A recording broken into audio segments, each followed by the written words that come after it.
A Corte adicta na favor do grupo de comerciantes na kuting maioria de ação na companhia Aruba Airlines está relacionada com a disputa que apresenta entre o grupo que tem 90% da companhia e a Sun que tem 10%.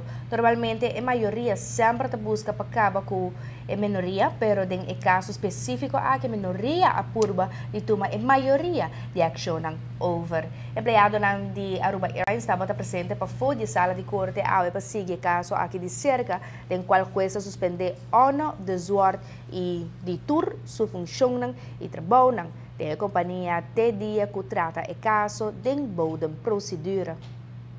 Ela suspendeu o senhor de Zwart completamente, então, ao fim e ao cabo, ele visa agora botar uma ação na assina contra acionista que tem 90% e sai revisumês e que menta motivo para suspender diretor para fazer certa ação na assina.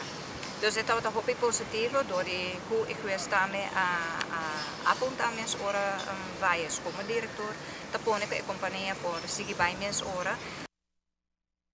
Separada a suspensão, corte adicta também multa mais alta que o normal, em caso que o ano de usuário não cumpre com seu veredicto, a multa está correta com 25 milhões de florins.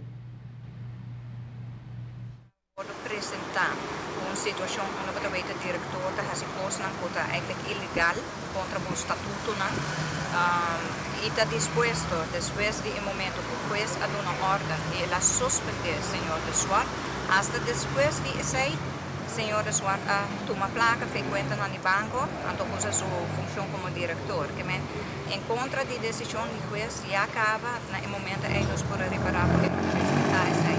Mirando e exemplo aí, é lógico que o juiz põe euro dwang som ribeje para evitar que esse senhor de Zwart não respeitar a decisão do juiz.